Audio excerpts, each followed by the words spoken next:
everyone. Welcome to this episode of Claims Never Sleep. I'm your host, Meghan Henry, and today I'm joined by Laura. Welcome back, Laura. Hi. I didn't scare you away after the first one. You're like, I'll join you again, Meghan. Absolutely. These are always a lot of fun. So Yes.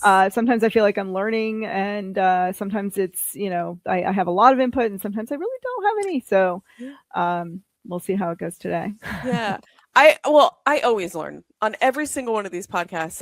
I learn something new, and it's probably why I keep doing it, because I love to listen to everyone's stories, and just especially when I talk to people who are doing different things than me. I love soaking it all in. Yes. And so today is no different. Today we're joined by David Milton, and David is the CEO and founder of Telaclaims. And David has a fascinating story in that he's been in the claims industry for a lot of years, like over 30 years. But then at some point decided that he wanted to change how independent adjusting was working and make it, faster and more streamlined, and more efficient. And, we love to hear efficiency stories, especially when it involves insurance and insurance claims. And, I just love what he's done with it. So let's just bring him in and have him talk about it.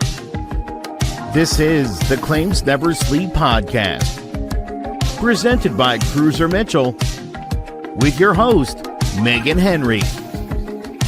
Good afternoon, David. Welcome to this episode of Claims Never Sleep. I am so happy to have you today. How are you doing? I'm doing well, Meghan. Thanks for the invitation. Pleasure to join you and Laura.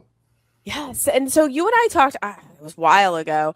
And for our listeners out there, we're filming this right on the brink of the holidays coming up. It probably won't come out till January, but we were just chatting in our pre-podcast talk about all our last minute holiday stuff we have going on. Although, David, you disclosed that you don't have as much holiday pressure because your kids are older now. So lucky They you. They are. Unfortunately, they're older, and my wife takes care of all of that back end stuff, and so I get the joy of showing up and just enjoying the holiday. Actually, I have none of the pressure. It's lovely.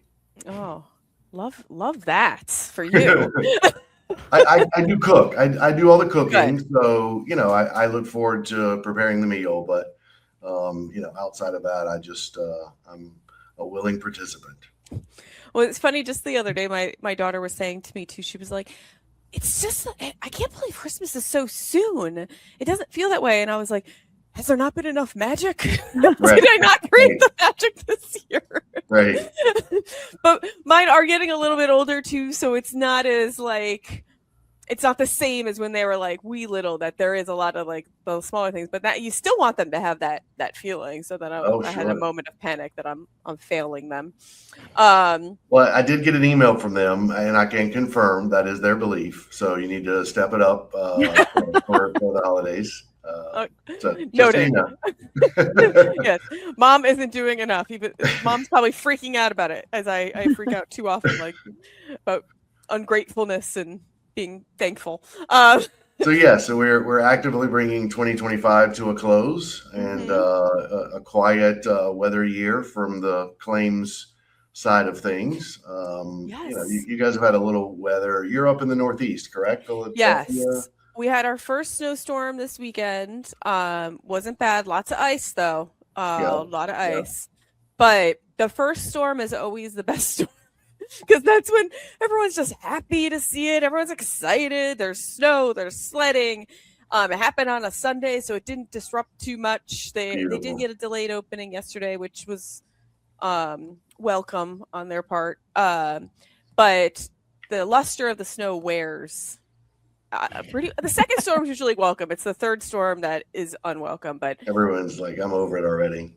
Yes. Well, and we got some of that same cold snap down here in Florida. I'm based in Miami, and it got down into the 60s. It was horrible. It was so cold. Yeah, you had to get that long sleeve out. All of the scarves and the mittens and the heavy coats came out of the closet down here. Yeah. I'm in Orlando, and we've been in the low 60s as well. So. Yeah, I enjoy this time of year to be able to rub the noses and everyone's, just to get the joys of living in South Florida as they're enduring, 12-degree weather, and we're in 70 degrees and sunny. So Yeah. it's only 3 months of the year that I get to relish. So yeah, honestly, I don't love it when it's Christmas and it's 80. So Right, that's like my exactly. least favorite. Yeah, it's actually funny. Yesterday, like my daughter was on the phone with one of her friends, and I was in her room, and her friend's mom popped in the room, and I'm friendly with her, and she was like, we're thinking about going to Marco Island in August. Do you want to join us? And I'm like, I don't know if I want to go to Marco Island in August. I don't know about that one. Like, how much do you like mosquitoes? Because they're going to be there too. I was kind of like, I would go to Marco Island in like April, but August seems like not the ideal time to travel down there.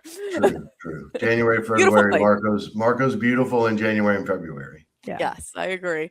Well, David, you've been in claims for 30 years, right? So it's been a long time. You've seen a lot, but how did you start your journey into claims? Was this something were your parents in the insurance industry, or is this a path you paved on your own for yourself? No, my dad actually was in claims for years and was working as a staff adjuster, and then he left that and became an independent adjuster.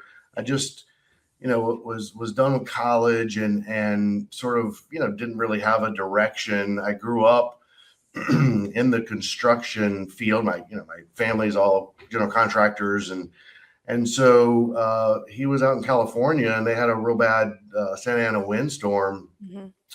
I was living in Miami at the time. I'm originally from North Carolina, but I was in Miami at the time, and he said, "Look, get your adjuster's license, and maybe come on out." And so I did, and left Miami with $300 in my pocket and rent past due and an old truck, and said, I'm going to go out and see if I can get some claims as an adjuster.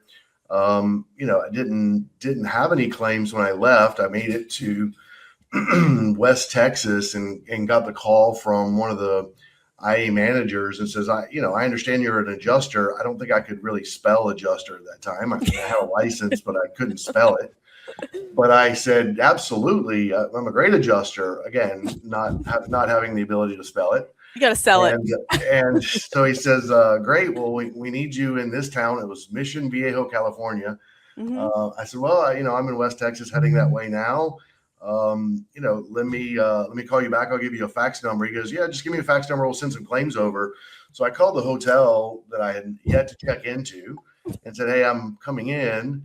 I'm expecting a fax. Can I get your fax number? I've got a fax that I'm expecting in. And so they said, sure, here's our fax number. Again, I'm still dating myself. And by the way, the fax machine at this time was the newfangled machine, right? This is back in the early 90s. And so I'm driving through the night. I get there, 16, 18 hours later after having driven nonstop. And there's 150 losses waiting for me at the counter. And the people at the front desk are like, yeah, you said we were expecting a fax. We weren't expecting 150 of them. And now you owe us 3 cents a page or 10 cents a page, whatever it costs at that time.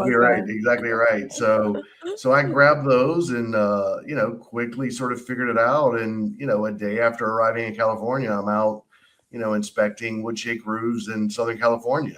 And I absolutely fell in love with it on the spot. Interestingly enough, and this is such a vivid memory in my brain.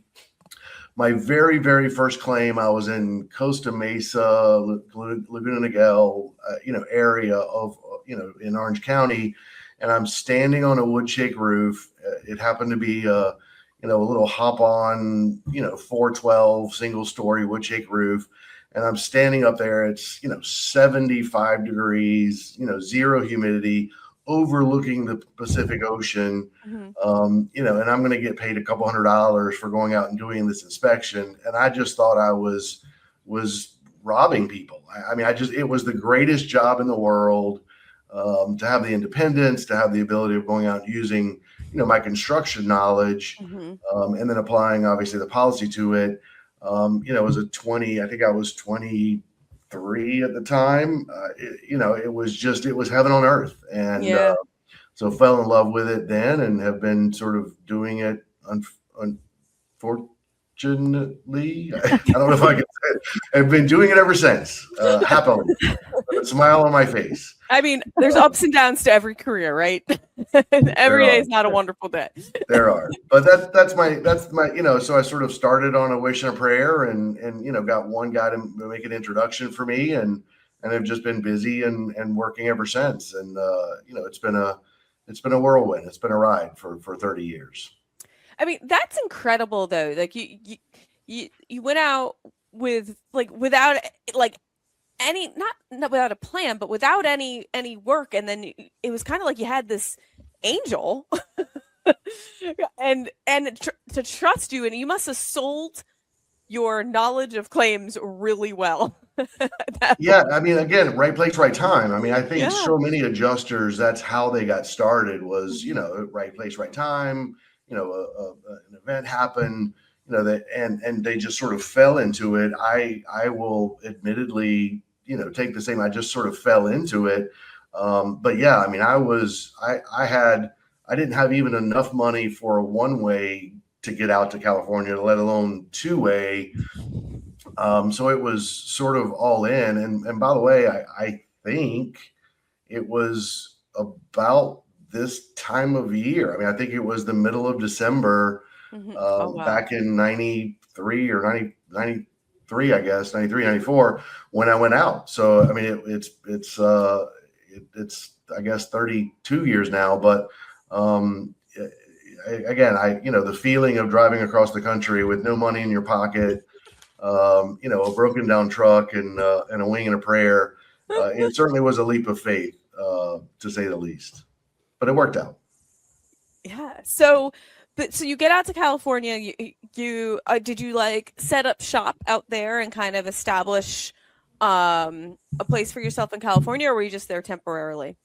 Well, I was there for 120 days or so 3 or 4 months, I guess 4 months out in California, handling claims every day. And, at the end of that, again, imagine a 23-year-old kid that, I was so poor I couldn't pay attention before I went out there. And then now in 4 months, I make 6 figures in 4 months, and just, nobody could tell me anything. I was the king of the world, as I came back to South Florida. So yeah, I was only there for a few months, and then I spent the next, I don't know, the next maybe decade or so doing just not quite decade, maybe 6 years, doing just sort of catastrophe work all over the country. So, anytime any news event, whether a news event or not, hailstorm, hurricane, windstorm, would, spent a few years doing catastrophe work, and then sort of moved on into being a large loss adjuster for a carrier for a number of years. So anytime anybody would have a loss in excess of 250, I would fly around and go out and handhold that customer, for days and days and days, just sort of, move in, as it were, to that property and handle large losses the way I still think they should be handled. Not just a sort of drive-by inspection from a guy that's got 30 tub diverter valve claims on his desk as well. But, I was a dedicated large loss adjuster for a number of years, and really enjoyed that, helping people make good, intelligent decisions early on, and indemnifying them, getting them back into their house. And obviously having the power of the checkbook of the carrier behind me was fun, because, had $1 million worth of authority, cut checks on the spot.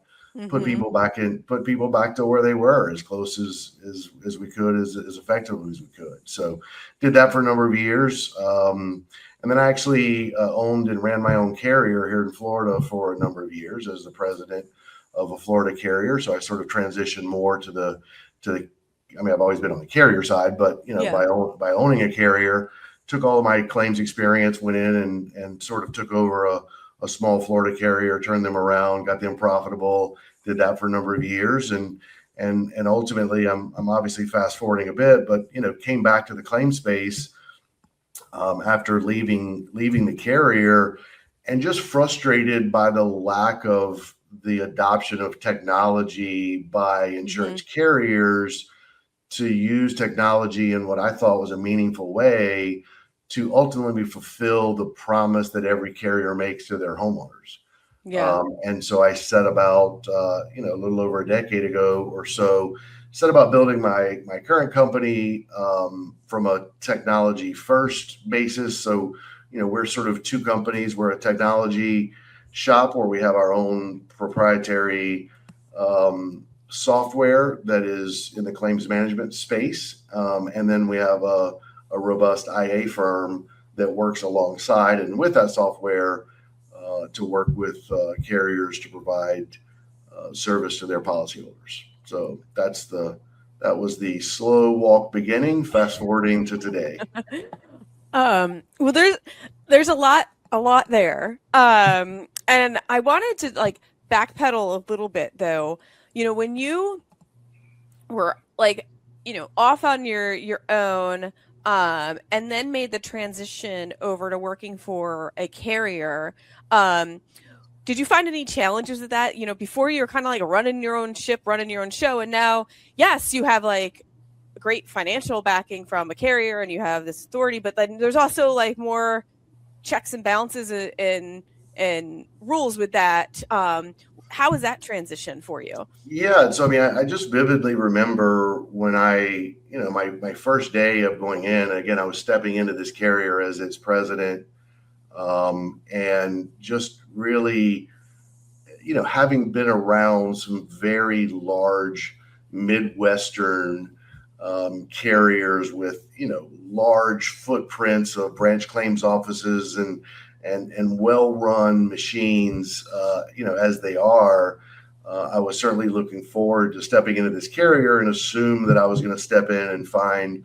much of the same sort of construct and rigidity and processes that were in place. And so, I step into this Florida carrier and just find out that they are just winging it every day.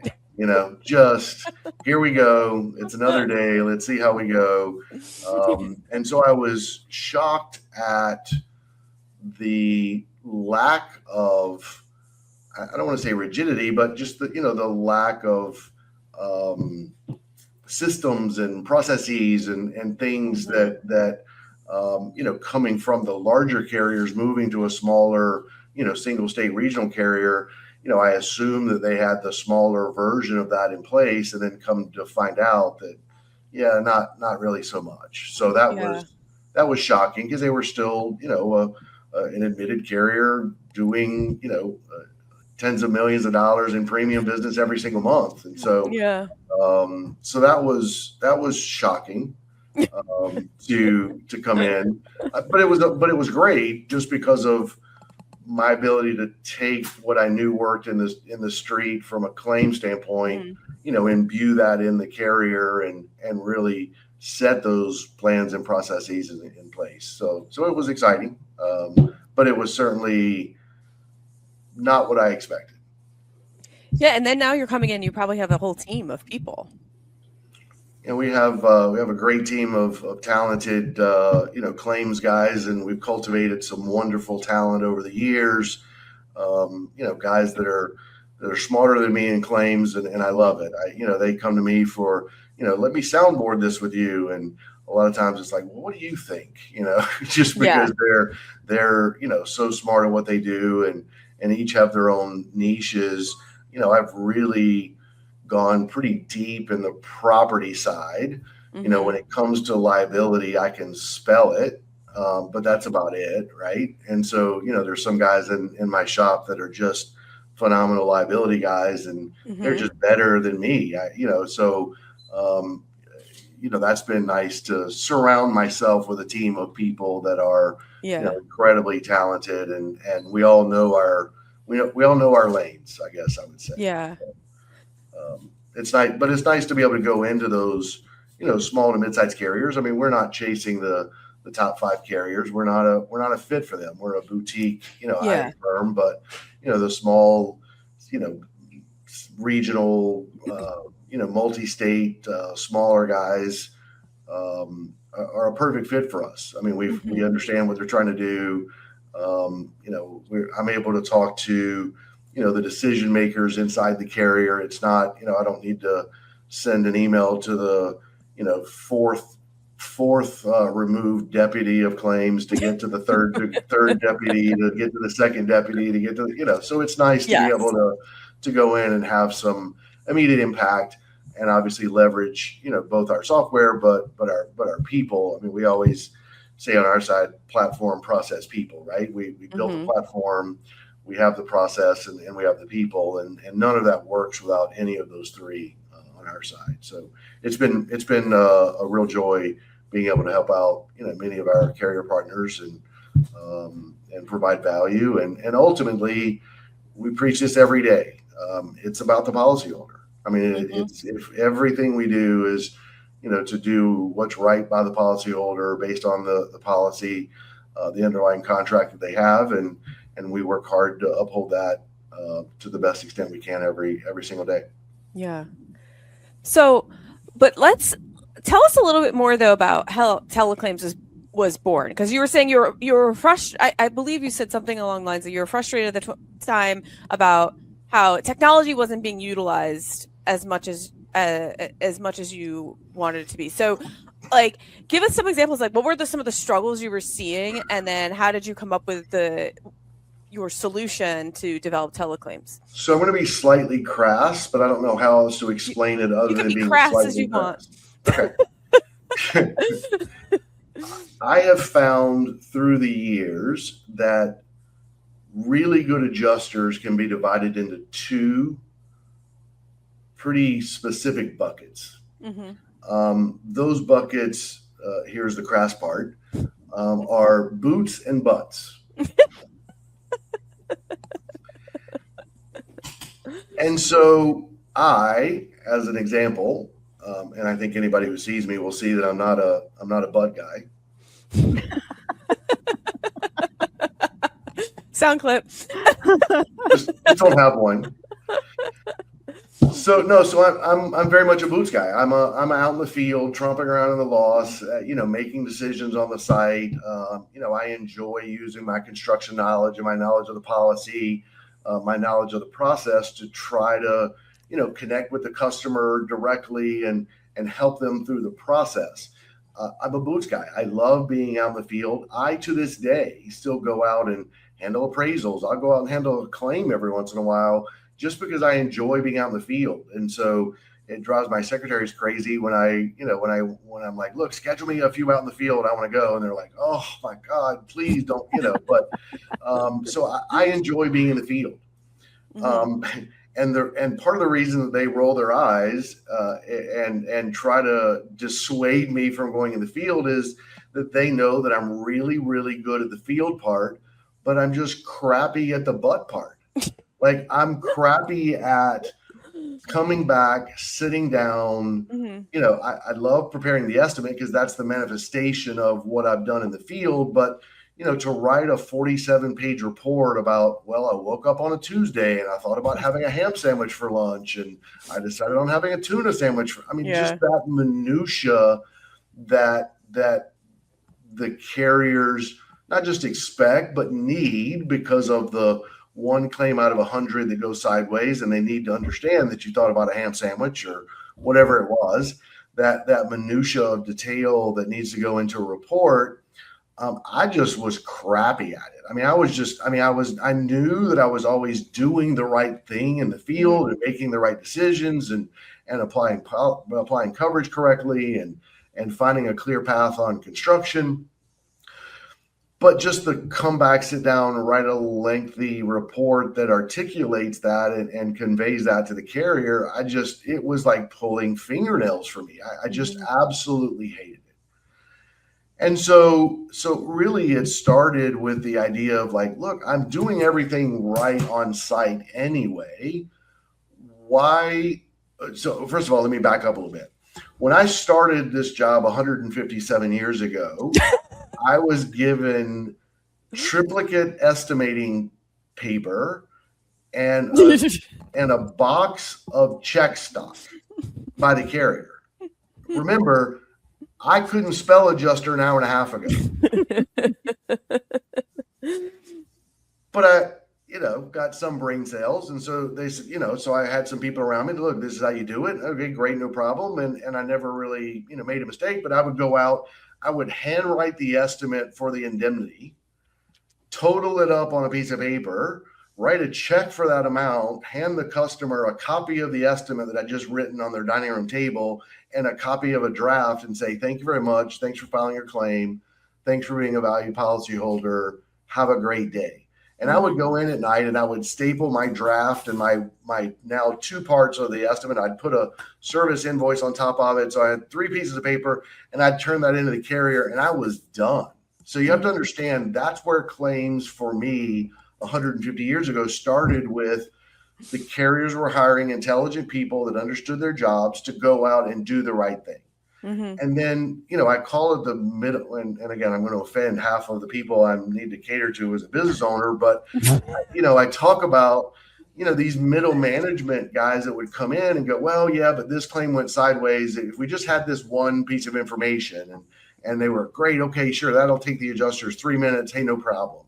And then somebody else says, oh, but this one more, and hey, but this one more, and hey, but this one more. So then you end up with the adjustment of the house takes 30 minutes. The paperwork to turn in for the 30-minute adjustment is 4 hours. Yeah. And so that disproportionate. So ultimately, as an independent adjuster and everything else, I'm like, look, I'm stymied. My time is being consumed by writing reports, not really being an adjuster. And so anyway, so that's the backstory to it. Started again, way back in, 2012 or whatever, with this idea of, look, video has gotten so good that let me create a process by which we can videotape losses and not spend 100 hours, obviously being facetious, but 100 hours labeling 300 photos. Like, let me just put the scope in the video. And then anybody who has any questions, well, here's what I did, because you have I've videotaped the entire loss. It's there. If you need it, it's there. But my estimate is still accurate and based in fact. And, my estimate stands any scrutiny. And so we started with that. We started with the idea of transitioning the insurance industry from a photographic documentation standpoint to a video-based documentation standpoint. And we were very, very successful, especially in Florida, where we would have plaintiff files, ask for discovery, and we'd send them over our inspection reports that were all video-based. And we had a great number of plaintiff counsel, fire their client because they knew with our inspectors or our adjusters standing on the roof going, here I am on the roof. There's no wind damage up here whatsoever. Yeah. Here's this. I'm pulling this. Everything's sealed. There's no wind damage. They knew that would not play well in front of a jury because it's just a legitimate guy up doing a legitimate inspection versus I could take 642 pictures of that roof and plaintiff counsel would find a way of saying, well, but you see this corner, is it possible that corner? I mean, they would interpret it for the jury as they saw fit rather than here you have an honest guy on the roof just saying, I'm here on the roof. There's no wind damage. Yeah. And so we thought we were onto something. And so we continued to build that process out. And then, and again, I hope I'm not getting ahead of your question, but then the second piece that was so frustrating was the communication in and around a claim. And so, 80% of all complaints to the Department of Insurance are communication related to the adjuster or to the handling carrier. And so we have imbued all communication types into and attached to the claim file itself. And so if my adjusters make a phone call to the customer, it's in and recorded and in the claim file. If they send them a text message or send them an email or do a video call with them, all of those pieces of communication are in and attached to the claim file. So we started this transition that we're still in the middle of, but of convincing carriers that I don't need to send you a 14-page report. I can just send you a printout, a report that shows here are all the things we actually did. And if it is that 1 in 100 claim where you need to dive deeper because it's gone sideways or become litigious, all of the information's there. Here's all the text messages. Here's all the phone calls. Just click play and listen to what we said. We don't have to spend 20 minutes writing a note about a 10-minute phone call. So we have communication as a part of our claims platform, and so that we're working to make the butts process easier. And so that's sort of the how. I mean, that's the why. That's the driving why, is how can we take what we actually do, streamline it, condense it, so that people are being more effective with their time. And ultimately, I believe that, someone who is really talented at being in the field, I don't need to put them behind their keyboard for 4 hours or 5 hours a day. Right. Yeah. It's funny because this is, I feel like, a somewhat similar system or situation that comes up even in the like legal world, because you have folks who are like really good at researching it and writing, but may not be the strongest at a deposition or in court on their feet. And then you have other folks who may not be, the best at research and writing, but they're really good at peopling and marketing. And I think the challenges are when you try to stick people in roles that aren't natural to them. Not that you're going to get away with not doing those other things, but like expecting someone who really just wants to research and write to go market. Like that's just like, and penalizing them for it, and it's just like, that's not their talent. So utilize their talents, and their talents will be utilized well. And it sounds like you identified too in your role, like, okay, I'm really good at this.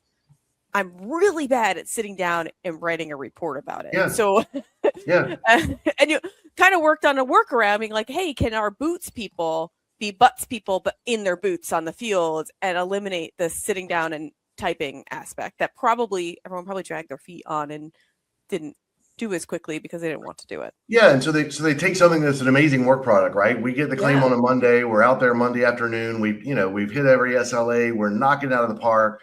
We finished the scope of what needs to be done. And what we do is, again, that guy in the field, we go, look, you stay in the field. He sends his video inspection back into an estimator who's equally qualified at just writing estimates. That guy bangs an estimate out Monday afternoon. The estimate's done. Coverage is confirmed. The report is written.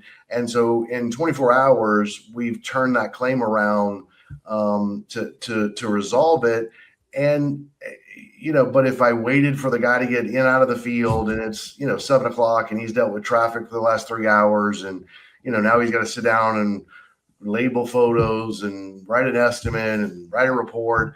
It's going to be Wednesday or Thursday, best case scenario, for me to get that data. So that's handcuffing the insured from moving forward until we get that done. And it's no fault of the guy that was in the field. That's just the human nature of, right. So anyway, so yes, ma'am, that's what we've worked to do is, take technology and AI. Oh my gosh, the buzzword. Take technology, take AI, and strategically put it in the processes that make the most sense and make the process just smoother, less resistance, and streamlined. I gotta tell you, the idea of video rather than just photos is like just great. I can't tell you how many times I've gotten a claims file and it just comes with photos, and I'm like, I don't know what I'm looking at. And then now I have to go out to the property because now I have to see it with my own eyes, right, take my own stupid photos because I don't know what I'm looking at when I'm looking at their photos, and I need to see it with nothing is ever really labeled right. And even if it is, it still doesn't make sense until I get out there. Well, and so we don't, and I appreciate that, Laura. We don't label photos. Oh my gosh! Oh, everybody, clutch your pearls. We don't label photos. Again, obviously, if the carrier is just unwilling to move on that, we will. But by our standard, best in class, if somebody comes to us and goes, you guys go be great at what you do, they're going to get a file back that's not labeled. Now, what we do have is, we've got a mobile application, so our guys in the field are using our mobile app, and they're truncating their inspection into every single section. So when they go to inspect the front elevation of the house, they're doing it from within the front elevation portion on the app. And so they take the video of the front elevation, they take the pictures of the front elevation, and in the video they go, all right, I'm here on the front elevation, I see some soffits, some fascia, and some this damage. Okay, thanks, great, we're moving on. And then they do right, rear, left, and then all the interior. I'm here in the dining room. And so when you get the report, you'll know where they are. And if you're really curious about what's going on in the dining room, well, take 12 seconds or 15 or 18 and watch the video that explains everything that the person on the ground is seeing in the dining room. Yeah. And so, so not only do we completely agree from the photos standpoint, no, we still take photos. Don't get me wrong. Photos are important. The video shows what the photos are showing so that you can put it in perspective. But the video contextualizes. Yeah. Mm-hmm. And so we think that's what's missing off of almost every claim file is the contextualization of those photos. And we think that a properly narrated video does, a 50 times better job than even if I sat down and wrote a 4-paragraph description of what that photograph is, because that's still, obviously it's subjective, but it can still be parsed and ripped apart and interpreted. And listen, I mean, as defense counsel, you guys have seen, the IA or the files, I won't say IA, but the adjuster files that come back in where clearly the guy wrote one, halfway decent description of what he's looking at. And then he figured out on his keyboard, he can Control-C, Control-V, and that same description is used for the next 42 pictures. Yes. Yeah. So that he can get that check mark under the audit of were the photographs labeled? Well, yes. But good luck in using that in court where the description says, no damage to the ceiling, and you've got a picture of a tile floor. Yes, this is why the boots shouldn't be butts. That's exactly what I'm saying. I'm going to convert both of you. But I also see it's advantageous to expert retention as well. When you have the scene videos taken closer to the time of loss too, that I think is very helpful for if it's in litigation for an expert to evaluate, because they'll have a better idea of the lay of the land when this actually happened and what everything looked like at that point. Because over time, we all know things change. They do, and so we have, as a part of our process, I feel like I'm selling, so forgive me. I'm just you're not. You're advocating. But as a part of our process, we have a link that would go out to you. So if you had a laundry room hose break in your laundry room, sorry. If you had a laundry room break in your bathroom, that'd be a problem. It might be a problem. But no, if you had a laundry room break and you've got water in your house, we're able to send you a text message link, just a link on your phone that you click on at the moment you're filing the claim. So from FNOL, we send you a link, and I have one of my, 25-year adjusters who's been to 4,700 times of houses that have had water from a laundry room hose break. And he's now using your phone and your video and saying, hey, listen, Laura, walk me through the house, show me what you're looking at. And so from the moment you're filing FNOL, I'm not just going, oh, well, she says water, so let me send out a water mitt guy and we'll wait a couple days and see what that guy says. I, as the desk adjuster on that claim, am making intelligent decisions right now. do you need a plumber? Has the water stopped? Do you know how to stop the You know water? how I to can turn the guide water you. off. I can guide you through turning the water off if you don't know how. Like, we can be of assistance because of just years of doing it. And we can do that because of video. In this case, video, not just of the inspector in the field, but the video of the homeowner. So we're getting eyes on the claim at the moment of FNOL, setting a better reserve, bringing the right experts, building the right team around the claim, and setting a path forward for success for that claim, because we now understand here's everything that we need to know. Yeah. And have you found in your experience, though, since approaching things from this way, you're seeing matters resolve or close faster and more efficiently? So absolutely. So our tagline is from 30 days to 30 minutes. That's a tagline of our company. I like it. Of our company, only because the average claim cycle time now is 42 days. 42 days to 42 minutes didn't have quite the same ring to it. So, so yes, there is a direct. Well, first of all, you have to accept the axiom of claims do not get better with age. Period. Like, period. Yeah. Period. Not well. No, just period. Claims don't get better with age. They're not like a fine wine. So, what processes, what tools can we bring to bear to ultimately get money in the insured's hands as quickly as possible? So in that laundry room example, Laura, that sorry, you're standing in ankle deep water in my example, I have the ability of dispatching a watermet guy based on where he or she is in the real world. So think Uber. So I'm able to send out a watermet guy that's around the corner, have them extracting water from your house. We walk through and agree on a scope, and I'm concurrently writing the estimate for the rebuild, and you have those monies deposited in your account in a half an hour after filing your claim. Amazing. I mean, what else is there?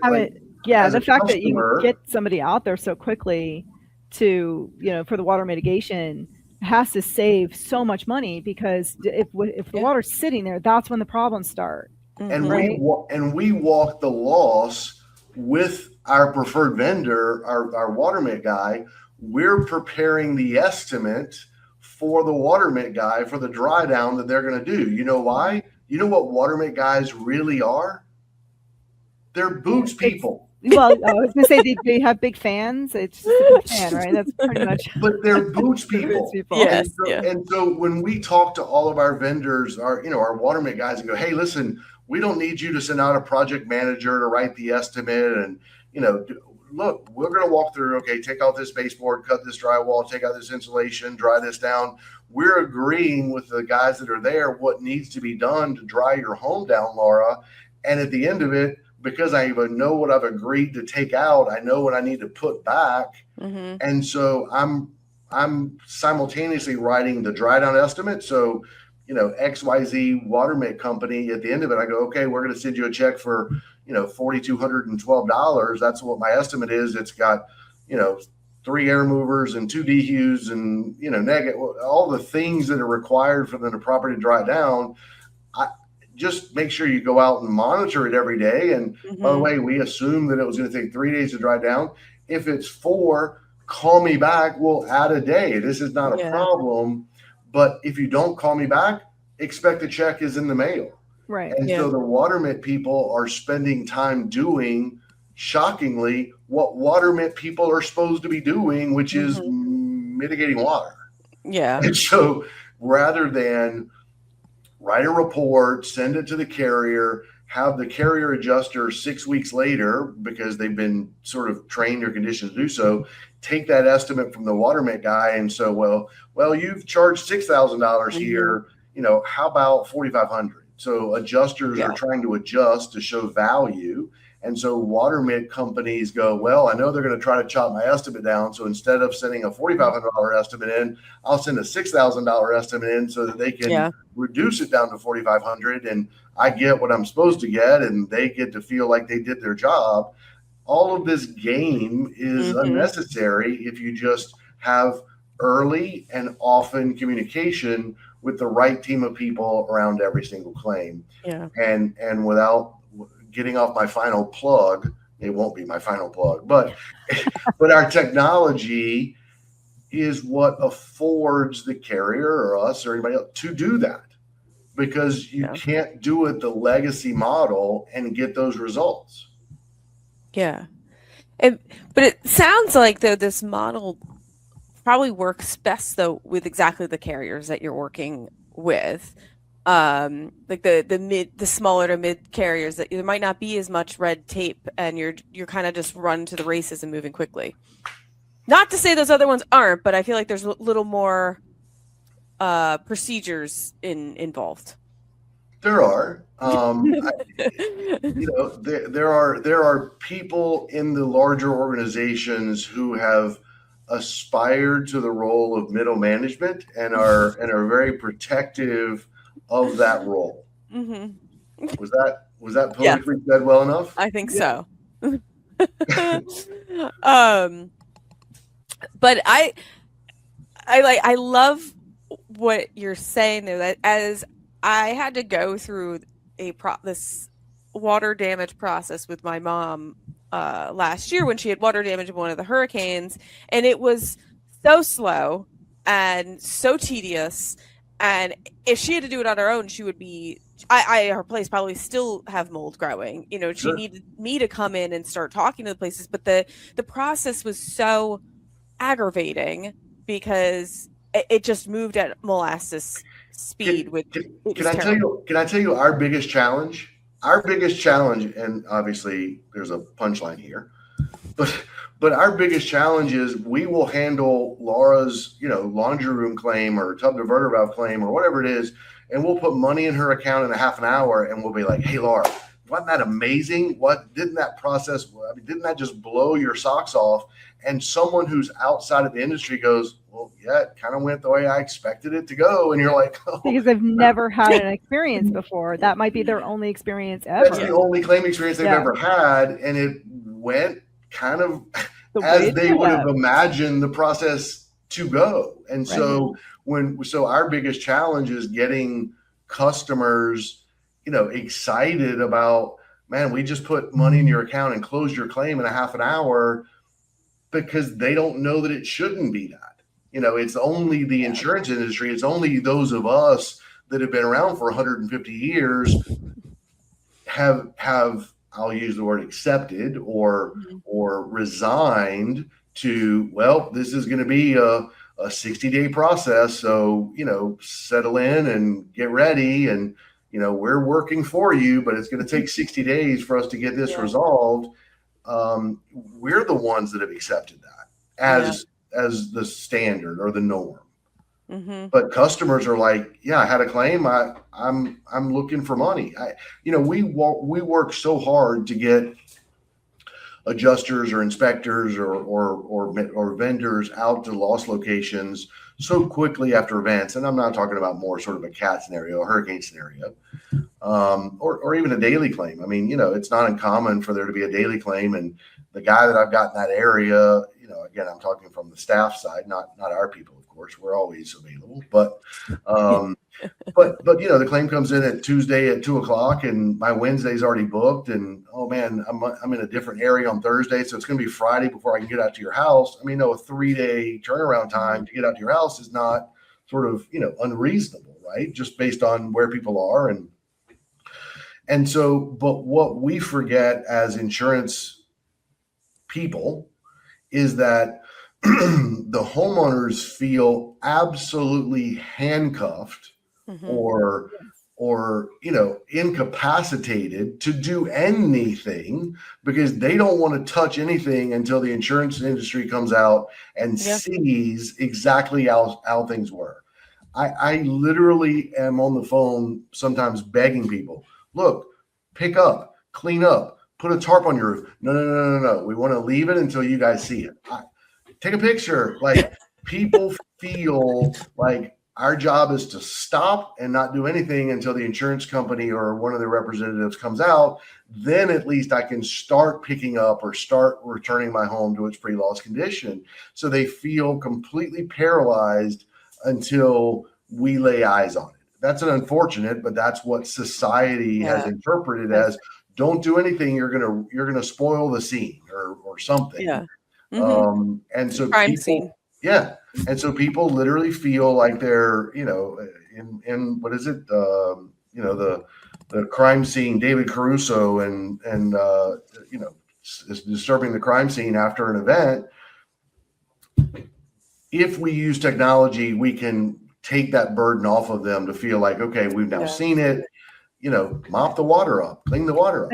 It's so funny that we're still like this, even though we have these, tiny computers that are in our pockets all day long. Take a video, and then, if you have a shop vac, which I do, I'd be sucking the water out and trying to dry it the best I could, because I don't want there to be, worse problems in the future. I don't want to wait however long it's going to take so I can do laundry again. I don't want to, end up with a mold issue, which is going to impact me worse because I happen to be allergic to mold. So it's going to just snowball. And I'm one of those people, I would just be like, all right, what do I need to do so that I can start getting back to normal faster? I don't want to wait, 30 days. I'd rather get it done now. Or even 3 days to get a guy out. I mean, I'm just saying, and I'm not going to wash around in water until then. Yeah. What am I just here? Yeah. So anyway, so we spend a lot of our time talking about, responsiveness at FNOL, getting eyes on the claim, understanding the claim, setting the reserve better. And in our industry, as everyone has talked about forever, we are losing talent faster than you can imagine. And so the guys that have been out in the field for 25 years, schlepping around inside all of those laundry room claims or, whatever it may be, those are the guys that we're able to leverage on our side to, sit at home in front of their computer and say, hey, I'm here for you. I've been there for 25 years. Let me guide you through that process. And so we have brought in just a wealth of knowledge of guys that are retired because they don't want to do it anymore, out schlepping or out in the field, but they're happy to sit at home and provide their years of expertise in helping indemnify and return people to their pre-loss condition. So we've seen a huge resurgence of that. These guys with just a wealth of knowledge that were almost pushed out of the workforce because, the requirements of today's file are so computer laden, so computer specific that they're like, it's just not fun anymore. But, put them behind a computer and say, look, your job is to look at the damages, write an estimate, click this one button, the file goes into the carrier. Do you want to do that? They're like, hell yeah, that's fun. That's the way sort of adjusting used to be. When I was out there with an estimate with triplicate and we're as close as we can get to that today.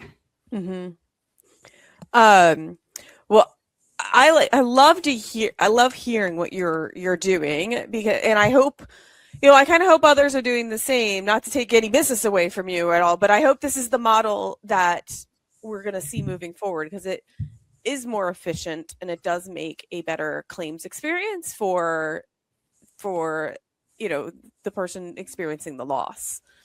But one thing I wanted to touch on, because we touched on it pre-recording, and I can't have two Florida folks on without talking about the Florida reform, but how, and I'm especially happy Laura is joining us because she can speak to a lot of it as well, but for us who aren't in Florida, but we are in other states that we could possibly see something similar. How has it changed there? Or I should back up.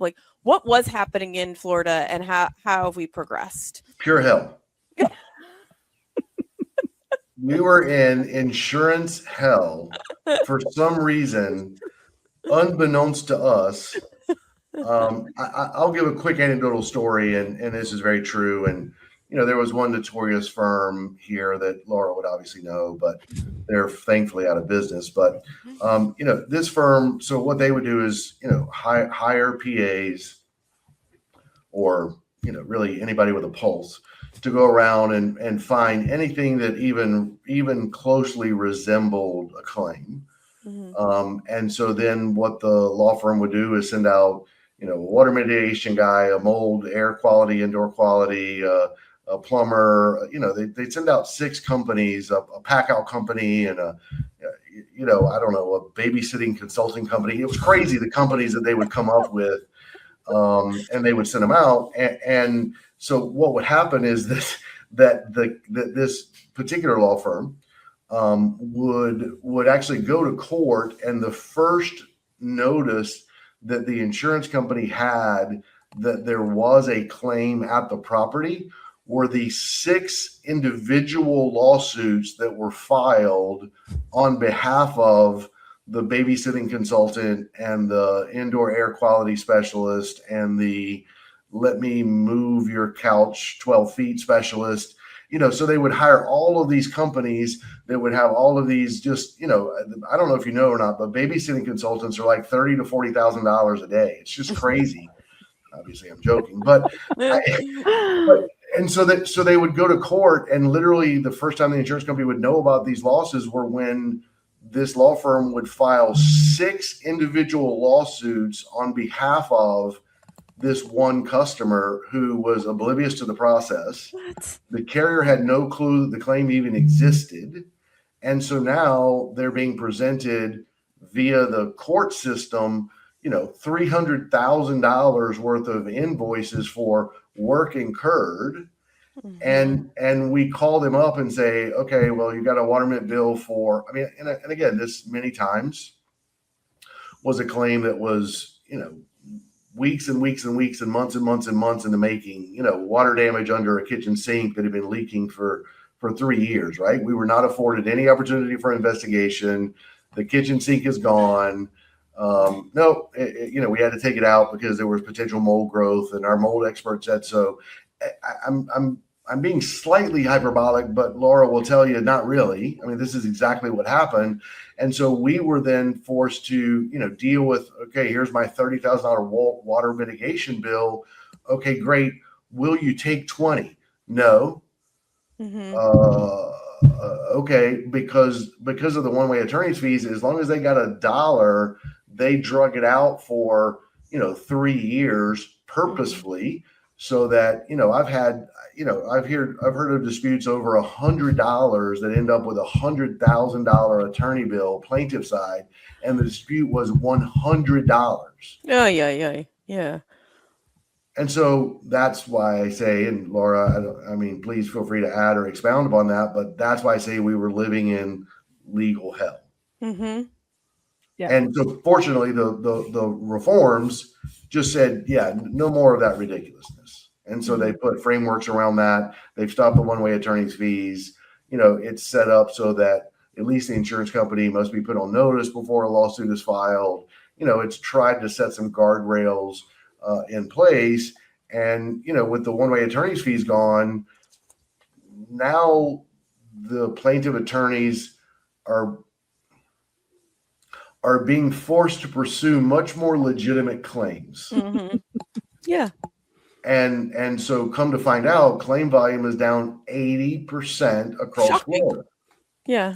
Just overnight, 80% reduction in claim count. So it's been a great thing for the industry. I'm a claims guy, so it's been crappy for me, but it's great for the industry. Well, although now there's still lots of claims. They're just more legitimate. It's great. It's great for us. Because ultimately I'm a homeowner too, right? I'm a Floridian. I'm a homeowner. I pay insurance. Insurance was just getting so unreasonably expensive because of the bad actors. These carriers were, had contingent liability clauses that would make Freddy Krueger run for the hills because they were just so ugly. They had to, insurance companies have got to pay claims. What do they do to raise the money to pay the claims, they've got to raise rates.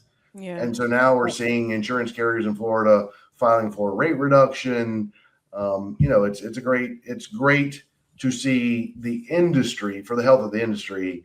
Those legislative reforms have been just amazing. And I would caution to any and all lawmakers in other states, beware of what we have endured, because the fun is coming to a state near you. Yes. Yes. And use Florida as your guidepost to see what could be coming. But since the changes, though, it sounds like there have been vast improvements, though, on the claims front. Yes, ma'am. I mean, it's certainly the volume is down. Listen, Florida is still rife with a number of challenges, but they're manageable and they're known. I mean, insurance companies, the only thing that we dislike, we being putting myself in the plurality of insurance companies, certainty is fine. Uncertainty is what we can't handle. And so I think we have returned to a world of, there is some ugliness, but it is known and quantifiable ugliness that we can handle just because it's known. Yeah. You're not getting less claims. Are you just getting more reasonable claims? No, we're getting significantly less claims. Even less. Okay. Significant. I mean, because again, our carrier partners, they shift a percentage of claims to us that overflow their staff adjusters or whatever it may be, and claims largely in 2025 have all been, just based on the sheer volume of claims, have been well within the ability of the carriers to manage them themselves, because they've dropped off by a factor of 80%. And so they're just simply less claims.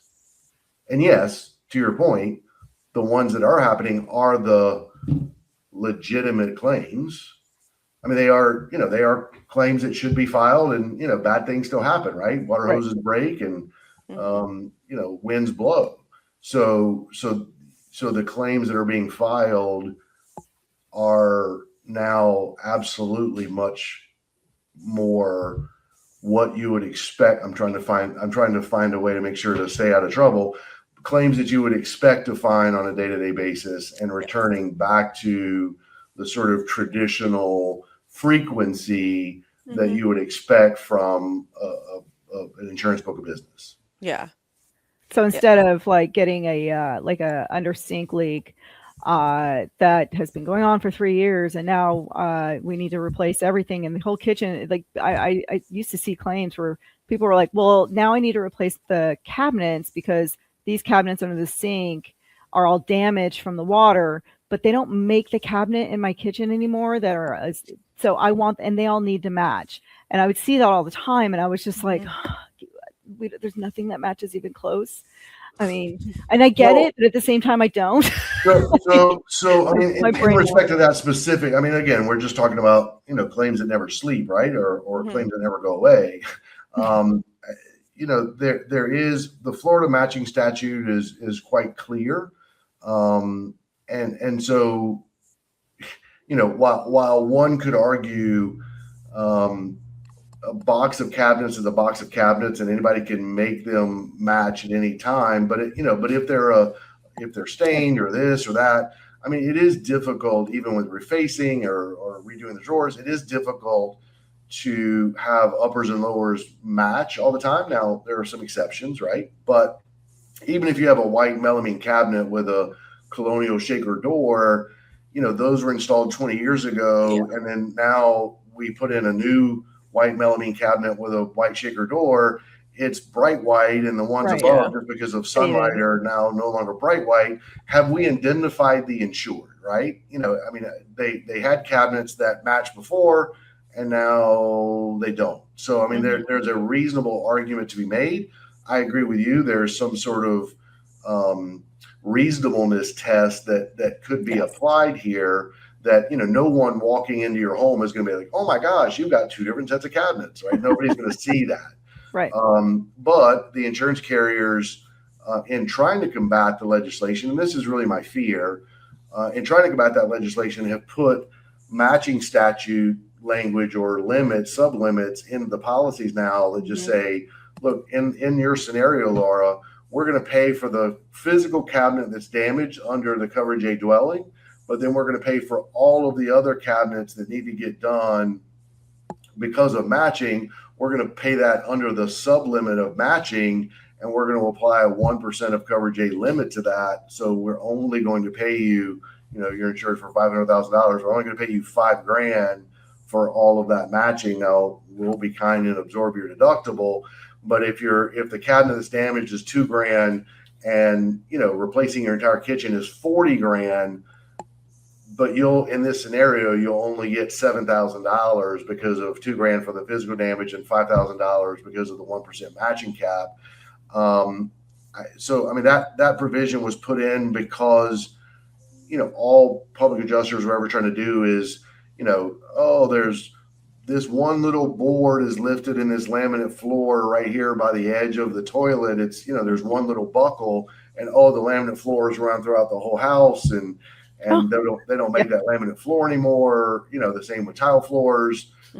So they were abusing what we would consider, indemnification. Right. And so insurance carriers went to the extreme of putting this 1% matching clause in.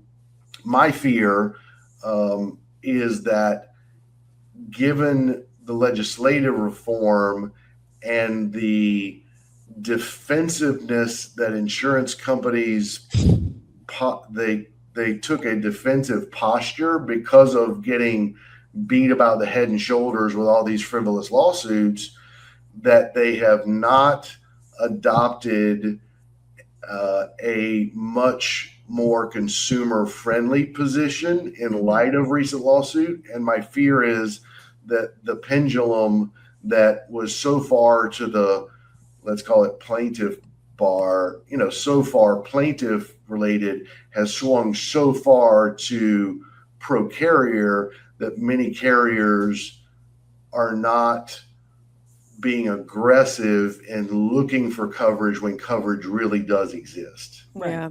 Needs to be somewhere in the middle. It's a pendulum. And so, if we swing it too far to one way, when it comes back, it's going to come back ferociously. And so that's my fear.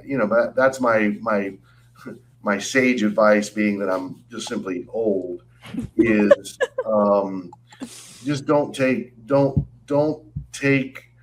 the legitimate reforms that had to get done, and don't be abusive with those in your application of the policy. Yeah. I think those are very true and wise words. Again, I know I'm old. You don't have to say wise. Well, David, I probably could listen to chat forever. You make me laugh, and I love. I just love how you describe things and how you talk about things. But we are pretty much out of time. But I didn't want to let you go without asking you this. Knowing what you know now and from your experience in the industry, what advice would you give your younger self?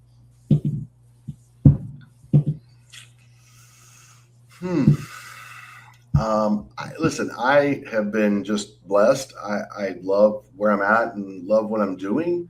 All of my prior decisions have led us to this point.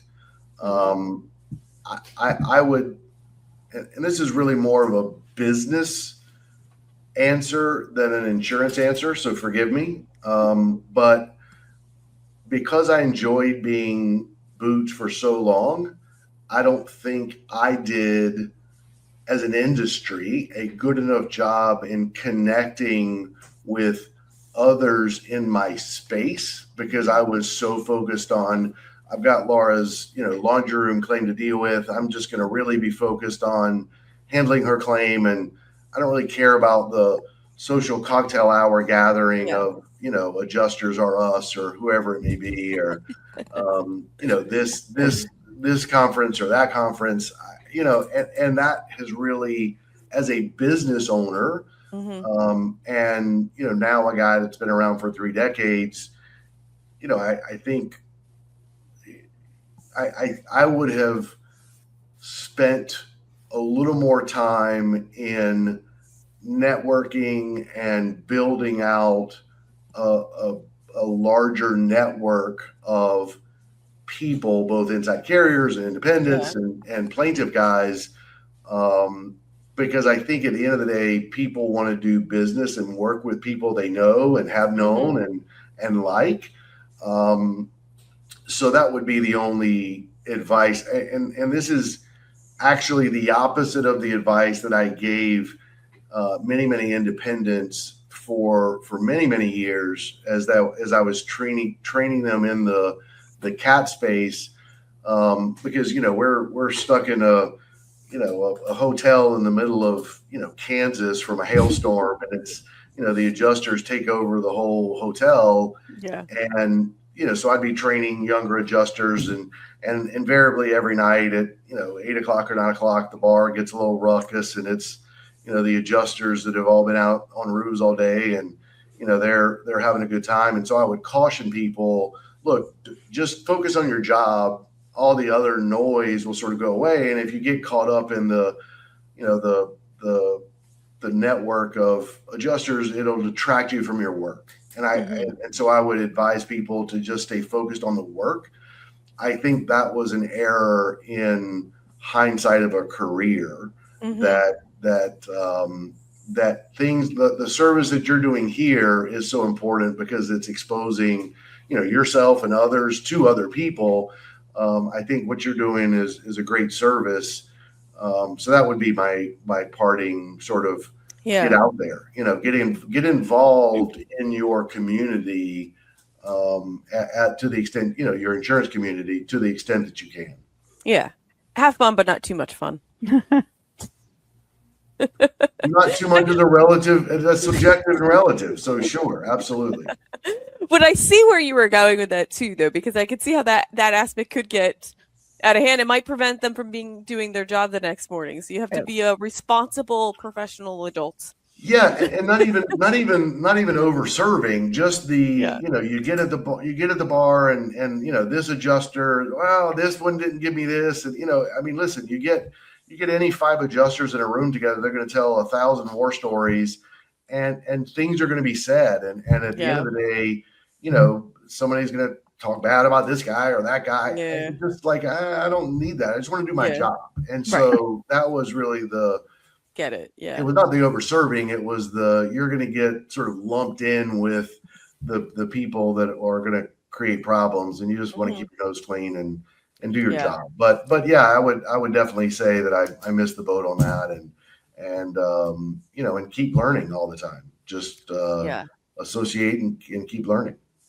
Well, I think that's great advice. So, David, it was an absolute pleasure having you on. This has been fun. Yes. And so for our listeners out there, let them know where they can find you, because we have tons of insurance folks who listen to this podcast. So I think your services would be could be needed by some of them. So well, thank you. As I said earlier, you can find me at the wer. No, I'm just So we are Telaclaims.com. That's TELA.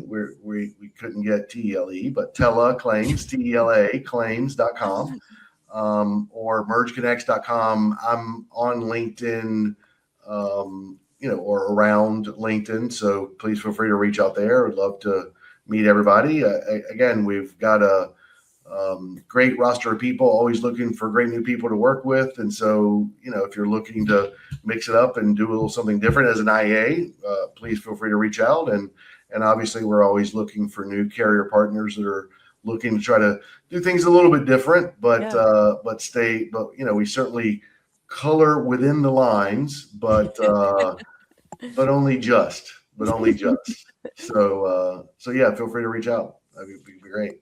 And keep up this great work. I mean, I really can't say enough that, you guys are doing God's work, because, so many podcasts are, they're gotchas, or they're trying to bring people on. I mean, I don't know. I don't do a lot of these, because again, remember, I'm the curmudgeon, up in his room working at night, but, but you guys have built a great brand and a great following, and keep doing the good work of spreading the gospel. Insurance is fun. You. It is. That's what we kind of talk about on here a lot too. Getting the younger generation interested in insurance and how good of a career it is. Oh, it's phenomenal. Yeah. It's recession proof. Yes. We've been preaching it. I thought your Claims Never Sleep was an homage to being at the bar lately today. No? It does happen. It does happen at any conference. Yeah. I don't know what you're talking about. Well, for everyone tuning in, we appreciate you tuning in. Of course, if you like what you hear, please like and subscribe to Claims Never Sleep. You can find us on your favorite streaming platform as well as YouTube. And thanks for tuning in. This is the Claims Never Sleep podcast, presented by Cruiser Mitchell, with your host, Meghan Henry.